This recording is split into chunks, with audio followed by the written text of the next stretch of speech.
वंदे मातरम सभी को। आज जो हम पढ़ने वाले हैं वो है व्यंजनों का वर्गीकरण। इससे पिछली क्लास में मैंने आपको व्यंजन और व्यंजनों का उच्चारण स्थान के बारे में पढ़ाया था।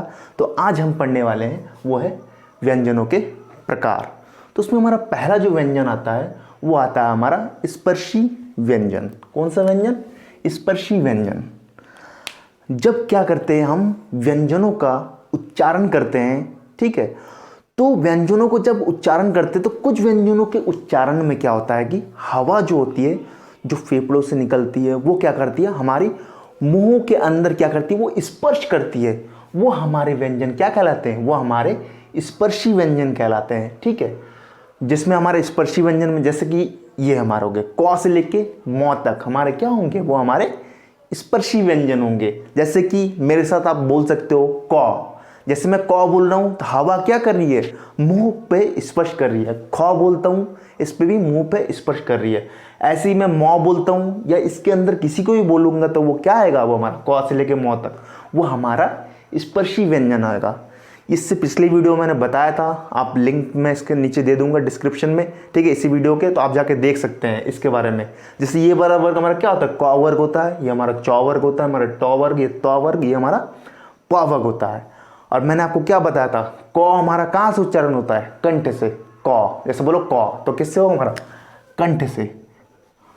इसी तरह से ख बोलोगे ये भी हमारा कंठ से होगा। जैसे हमारा च बोलता हूँ तो जीभ क्या होता है, ऊपर की तरफ हो जाता है, और हवा जो आती है वो टकरा के कहाँ आती है, तालू से टकरा के च का उच्चारण होता है। ये हमारा तालव्य में आता है, पिछली वीडियो में बता दिया था। ये हमारा सब मूर्धन्य में आता है, ये दंत में आता है, हमारा ओष्ठ में आता है, ठीक है, होठों में आता है। तो इसके लिए मैंने ट्रिक बताया था आपको, केटीएम नया बाइक लिया और धां धां करके आवाज़ निकाला, ठीक है, तो इससे हमारा जो कंठ आया, तालु, मूर्धन्य, दंत, हमारा ओष्ठ से। ठीक है, अब हमारा दूसरा व्यंजन आता है, वो आता है हमारा अंतस्थ व्यंजन। तो अंतस्थ व्यंजन किसे कहते हैं? कुछ व्यंजनों को, कुछ व्यंजन कुछ इस तरह के होते हैं ना, जो क्या होते हैं, जो ना तो स्वर होते हैं और ना ही क्या होते हैं, व्यंजन आते हैं। अर्थात हम कह सकते हैं कि जैसे स्वर को जब बोलते हो या व्यंजन को आता है तो वो स्वर और व्यंजनों के बीच में जो आते हो, ठीक है, स्वर और व्यंजनों के बीच में आते हो। और हम ये भी कह सकते हैं जब हम इनको बोलते हैं अंतस्थ व्यंजनों को, या बोलो मेरे साथ र, ल, ब, वो किसी भी को भी स्पर्श नहीं करते, ठीक है, वो किसी को भी स्पर्श नहीं करते। इसलिए हमारा ये क्या कहलाता है, या। मेरे साथ बोल दो, या, र, ल, ब, किसी को भी हवा क्या कर रही, स्पर्श नहीं कर रही, इसलिए हमारा क्या होगा, हमारा अंतस्थ व्यंजन। उसके बाद हमारा था ऊष्मीय व्यंजन। ऊष्मीय व्यंजन जैसे आप एक हाथ लो, ठीक है, और इन सबको बोलो। जैसे बोलते हो श से सलजम, स से षटकोण, स से सपेरा, ठीक है। तो इन सबको जब मैं बोल रहा हूं तो क्या हो रहा है कि हवा जैसे यहाँ पर हाथ पे जब मेरे टच हो रही है, जैसे श, जैसे मैं बोल रहा हूँ तो हवा जो टच हो रही है तो ऊष्मा निकल रही है, कुछ ना कुछ क्या कर रहा है, ऊष्मा के यहाँ पे क्या हो रहा है, हाथों में क्या हो रहा है, एहसास हो रहा है। इसलिए हम इसे हमने क्या कह दिया, ऊष्मीय व्यंजन। ठीक है, तो इसलिए हमारा ये क्या हो गया, ऊष्मीय व्यंजन। इसके बाद वाले में आता है वो होता है हमारा अल्प प्राण। उसके बाद जो व्यंजन आता है वो हमारा आता है संयुक्त व्यंजन। इसके नाम से आपको पता चल रहा होगा कि जो क्या हो, जुड़ के बना हुआ हो। जुड़ के, जैसे हमारा ये हमारा किससे बना हुआ है, क हलंत में प्लस श से षटकोण से एक शा, ठीक है।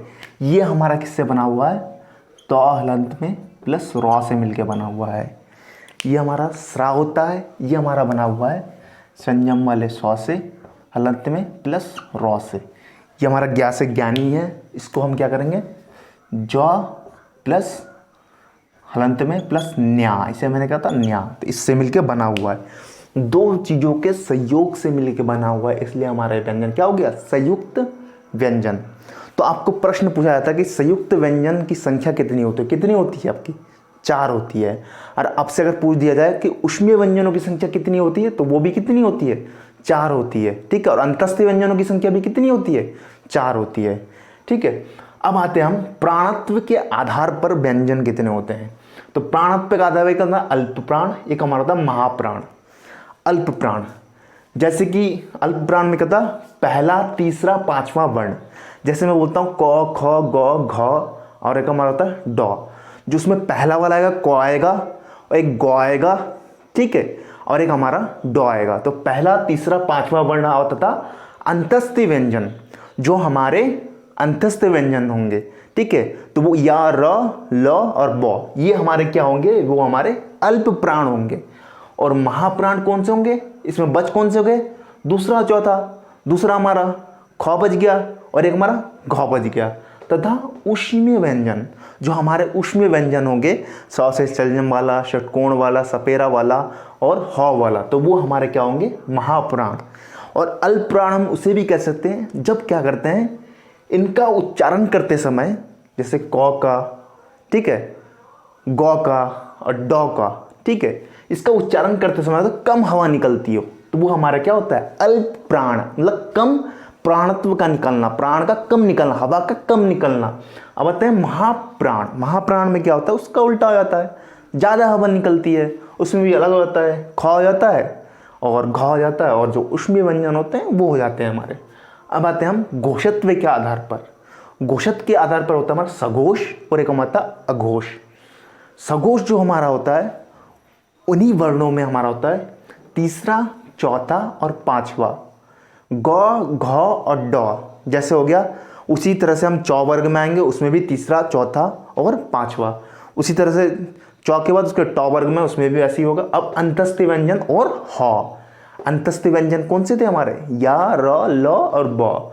और जो हमारे जो बचे हुए थे ऊष्मीय व्यंजन के एक आ जाएगा, वो हमारा ह होगा, ठीक है, वो हमारा क्या होगा, सघोष। या फिर हम कह सकते हैं जब इनका उच्चारण करोगे ना आप, तो क्या होगी, सघोष का मतलब होता है उच्चारण करते समय कंपन हो। कैसा हो, कंपन हो। जैसे मैं बोलता हूँ ग, तो क्या हो रहा है, कंपन सी आ रही है। तो इसी तरीके से जो घ, तो क्या कर रहा हूँ, ठीक है, इस तरह से क्या होगा, कंपन सा आएगा, तो वो हमारा क्या होगा, सघोष। झ, देखो कंपन से आ रही कि नहीं, झ, ठीक है। अब देखते हैं अघोष। अघोष क्या होता है, जो पहला और दूसरा में होता है, जैसे क और ख, तो ये हमारे क्या होंगे, वो हमारे अघोष। जिसमें क्या होगा, उसका उल्टा हो जाएगा, कंपन नहीं होता है, वही होगा। और बच गए कौन से हमारे ऊष्मीय व्यंजन के, स से सलजम, स से षटकोण, स से सपेरा वाला, ठीक है। तो इसमें क्या होगा, कोई कंपन उत्पन्न नहीं होगा, इसलिए हमारा ये क्या होता है, हमारा अघोष होता है, ठीक है। तो इसी तरीके से आप सभी व्यंजनों के बारे में जान सकते हैं। और मैं कल आपके लिए जो भी आने वाला लेक्चर होगा, उसमें आपको मैं क्वेश्चन लेके आऊँगा 15-15, 20-20, जिससे कि आपके अगर कोई सी भी तरह का अगर बनने वाला में प्रश्न आ जाए तो आपका वो फंस ज़रूर जाए। तो आप सभी का धन्यवाद, हमारे इस चैनल को ज़रूर सपोर्ट करते रहिए और प्लीज़ हमारे चैनल को सब्सक्राइब कर दीजिए, लाइक कर दीजिए। आप सभी का धन्यवाद।